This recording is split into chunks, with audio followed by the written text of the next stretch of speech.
Subash Subash hello excuse me, யாராவது இருக்கீங்களா? இந்த மாதிரி மஞ்சமல் பாய்ஸ் மூவியை பார்த்து நிறைய பேர் கொடைக்கானல் போயிருப்பீங்க. நிறைய பேர் இனிமேட்டும் கொடைக்கானல் போவீங்க. சப்போஸ் நீங்கள் கொடைக்கானல் போனீங்கன்னு வச்சுக்கோங்களேன், கொடைக்கானலில் நிறைய இடம் பார்க்குறதுக்கு அழகாக இருக்குங்க. அதில் முக்கியமாக சொல்லணும்னா டால்ஃபின் நோஸ்னு ஒரு இடம் இருக்கும். அந்த டால்ஃபின் நோஸோட வியூ பார்க்குறதுக்கு செம்ம அல்டிமேட்டாக இருக்குங்க. நீங்கள் போனீங்கன்னா அந்த டால்ஃபின் நோஸ் பாருங்கள். டால்ஃபின் நோஸ்க்கு பக்கத்துலேயே கொஞ்சம் தூரம் கீழே இறங்கி வந்தோன்னா ஒரு வியூ பாயிண்ட் இருக்குங்க. வியூ பாயிண்ட் மட்டும் இல்லை, இது ஒரு எக்கோ பாயிண்ட்டுங்க. நம்ம கத்துனா அது திரும்பி ரிட்டன் கேட்கும். செம்மையாக இருக்கும் இந்த இடம். இப்போ அந்த கத்துற சவுண்டும் சரி நல்ல லவுடாக கேட்குங்க. நீங்கள் வேணால் போய் ட்ரை பண்ணி பாருங்கள். உண்மையிலே எனக்கு தெரிஞ்ச ஒரு சூப்பரான இடம்னு நான் சொல்லுவேன். டால்ஃபின் நோஸ்லேருந்து ஒரு வழி கீழே இறங்கும். அந்த வழி வந்து பார்த்திங்கன்னா வெள்ளக்கவின்ற ஒரு ஊருக்கு போங்க. கிட்டத்தட்ட 400 வருஷங்களாக எந்த வசதியுமே இல்லாமல் இருக்க ஒரு மக்கள் அங்கே இருக்காங்க. ஒரு கிராமமே அங்கே இருக்குங்க. உங்களுக்கு டைம் இருந்துச்சுன்னா அப்போ கண்டிப்பாக பார்த்துடுவாங்க. அதுக்கு போகிற வழியில் ஒரு வியூ பாயிண்ட்டு சூப்பராக இருக்குங்க. அந்த வியூ பாயிண்ட் தான் நம்ம பார்த்த எக்கோ பாயிண்ட்.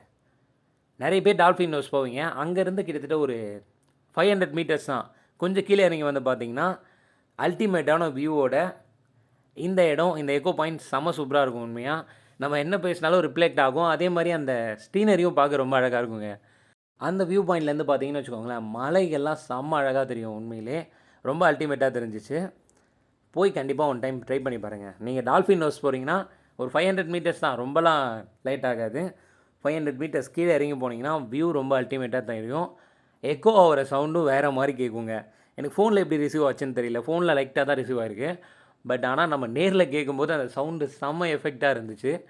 உண்மையிலே அந்த எக்கோ பாயிண்ட்டை போய் பார்த்துட்டு வாங்க. ஒரு மாதிரி நல்லாயிருக்கும். எனக்கு தெரிஞ்சு நான் எக்கோ பாயிண்ட் நிறைய போயிருக்கேன். இந்த இடம் எனக்கு ஒரு மாதிரி புதுசாக இருந்துச்சு. எனக்கு மலைகளுக்கு நடுவில் நின்று கத்துற மாதிரி இருக்கும். நல்லா ரிஃப்ளெக்ட் ஆகும். கேட்குற சவுண்ட் வேறு மாதிரி இருக்கும். கண்டிப்பாக இந்த ஒரு வியூ பாயிண்ட்டை போய் பார்த்துருவாங்க. டால்ஃபின் ஹவுஸ்லேருந்து கீழே இறங்குற வழி.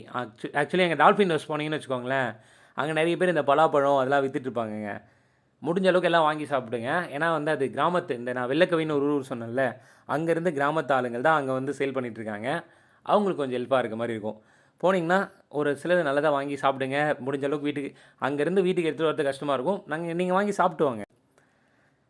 இதாங்க அந்த வியூ பாயிண்ட். ஃபுல்லாக பார்த்தீங்கன்னா சுற்றி மலைகள் இருக்கும். நடுவில் அல்டிமேட்டான வியூ இருக்கும். பார்க்க ஒரு மாதிரி நல்லா ஃபீலாக இருக்கும். பாருங்கள், நான் அந்த மலையை காமிக்கிறேன் பாருங்கள். அப்படியே நேச்சர் செம்ம அழகாக தெரியும். என் ஃபோனில் எப்படி தெரியுதுன்னு எனக்கு தெரியல. ஆனால் செம்ம அழகாக அப்படியே க்ரீனஸாக நல்லா இருந்துச்சுங்க. போனீங்கன்னா கண்டிப்பாக அந்த வியூ பாயிண்ட்டை நல்லா விசிட் பண்ணிட்டு வந்துடுங்க. ஓரளவுக்கு அல்டிமேட்டாக இருக்கும். ஓகேங்க, மறக்காமல் நம்ம சேனலை சப்ஸ்கிரைப் பண்ணிக்கோங்க. தேங்க்ஸ் ஃபார் வாட்சிங்.